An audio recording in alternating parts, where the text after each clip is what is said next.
Hello, hello, welcome to a new episode of Geek Lunch Meat. I'm your host, Chris, as usual. Straight into the news this week. Not too much going on. I think, as I said last week, as we had come towards Christmas, things start to slow down a bit. But we did get the sort of teaser dropped for Spider-Man Across the Spider-Verse Part 1, which is the sequel to Into the Spider-Verse, which was the absolutely gorgeous animated movie. I believe it won the Oscar a few years back. About all the various different Spider-Men, Spider-Women, Spider-Pigs from across the different sort of multiverses. Yeah, this is a sort of teaser, got like an opening scene and then just giving us a little flavour of what's coming. Don't think it's coming out to October next year. And I believe part two is coming out the year after. So obviously making them in tandem. Miles Morales being the Spider-Man that we're following still. I think Peter Parker is in it. And I think Oscar Isaac is turning up as the Spider-Man 2099. Haley Steinfeld as Gwen Stacy, I think. I'll drop the link to the trailer in the description below, as always. And if you can give us a thumbs up, if you like what you see, and if you can subscribe, that'd be even better. Help out the channel a great deal. Carrying on with Marvel, Kevin Feige, the wunderkind producer of the MCU, he said this week that if Daredevil is to show up in the MCU, it will be Charlie Cox, who played him in the Netflix shows.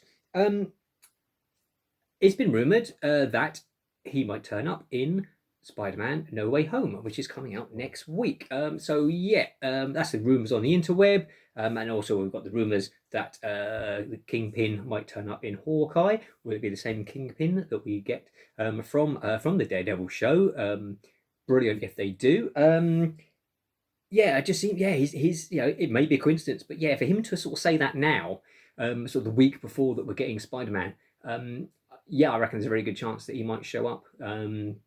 And Kingpin might show up in the next Hawkeye episode. That can just imagine Marvel doing that. Everything crops up all in the same week, exactly the sort of thing they would do. So yeah, fingers crossed that we might see Charlie Cox sooner rather than later as Daredevil.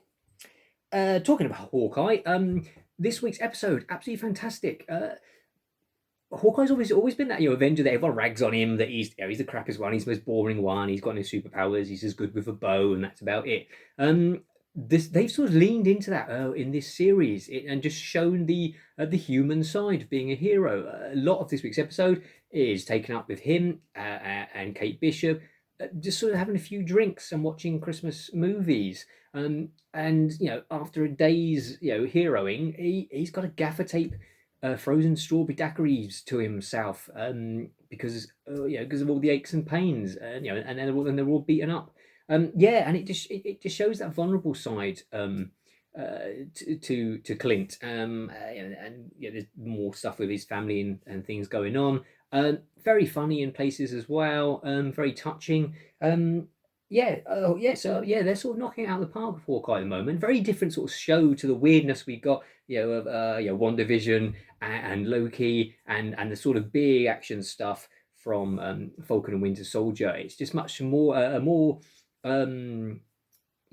smaller adventure in New York with a very human hero. So yeah, good on them for doing that. Really enjoying that at the moment. We also got a new trailer for Matrix Resurrections. Because I said last week they wouldn't do another one, I didn't think, with it only being a couple of weeks till it comes out and then keeping everything a secret. Obviously, they went and gave us a new trailer just to prove me wrong. And I'm trying not to get too hyped up for this film after the disappointments we've had before, but it does look good. Maybe just because it looks like the first film, and the first film was one of the greatest action science fiction films ever made, in my opinion. And obviously they're leaning heavily into that. Now, hopefully it's not just going to be a remake. I don't think Lana Wachowski would do that. And there's obviously little differences. They're obviously playing around with time because we get to see Jada Pinkett Smith's Niobe character for the first time, and she's aged. A lot we see her as an old woman, whereas Neo and Trinity haven't aged as much. Morpheus has got younger. So there's these weird shenanigans going on. It looks like, from some lines in the trailer, that Jonathan Groff's character is possibly a new version of Agent Smith. I'm wondering, is Neil Patrick Harris a new version of the Architect? It's all very sort of things happening in circles, going back to the beginning. This feeling of deja vu they keep mentioning, of course. So yeah, it's only say less than 2 weeks now. I think it's the 22nd of December till we actually get to see if the film's any good or not. Fingers crossed. I would love to have another really good action adventure movie set in the Matrix world, like the first one. So yeah, fingers crossed on that one. We had a couple of bits of Star Wars news this week. Amanda Stenberg looks like she's been cast as the Acolyte, the lead in that show, which was announced about this time last year on the Disney Investors Call when they sort of announced everything that was coming forward.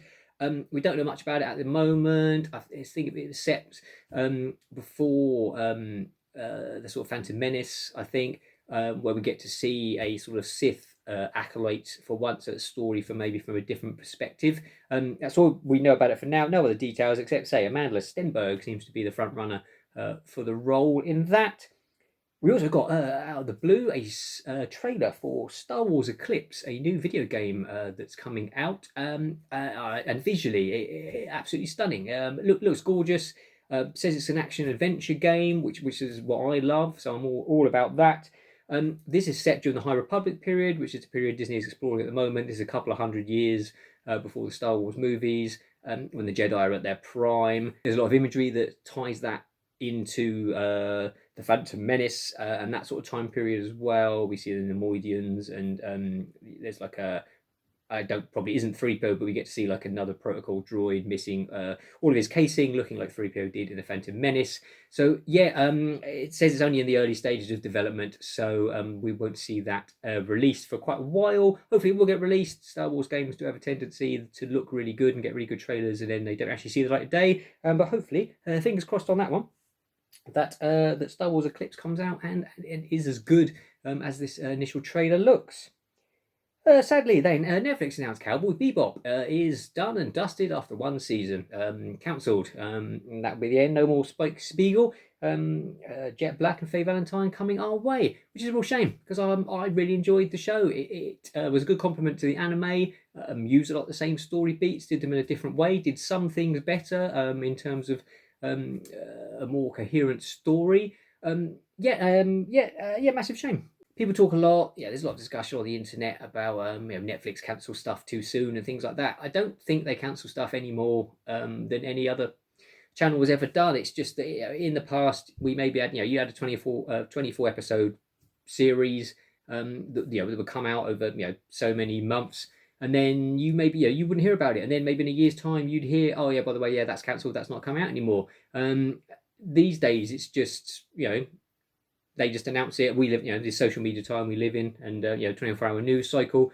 So stuff just as soon as something gets reported, yep, that's been cancelled, and it goes everywhere. I don't think Netflix are actually, I don't think Netflix cancel anything any more than anyone else. It's purely just down to viewing figures compared to the cost of a show. If a show is quite expensive to make, it needs to get those viewing figures. If it doesn't, then they just cancel it. And to be honest, that's no different than any television studio that's been running for the last 60 odd years. That's just the way things work, unfortunately. So unfortunately no more Cowboy Bebop, which is a real shame. What we are getting, trailer dropped for The Silent Sea, a new Korean Netflix show which is coming to us on Christmas Eve. It looks like a set in a not too distant future. Water has become a scarcity on Earth, rainfall has fallen and sea levels have fallen, and a group of people have get sent to a secretive moon base to retrieve something to help out. Pretty much all you get from the trailer. Shenanigans going on this moon base.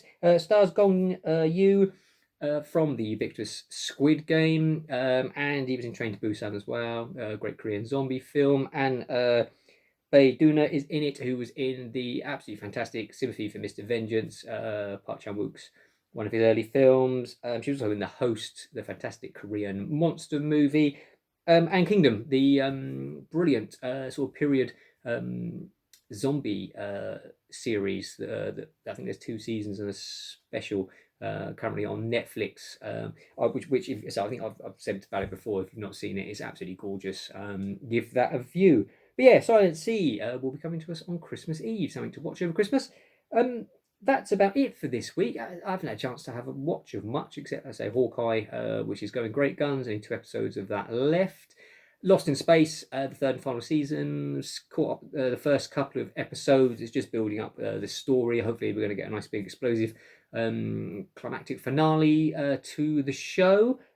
Yes, that's about it from me. I will try and get, if I get time, I'm going to record all my favourite geeky Christmas movies I watch every year. I'll try and get that done and get that up this week. So until then, eat geek and be merry.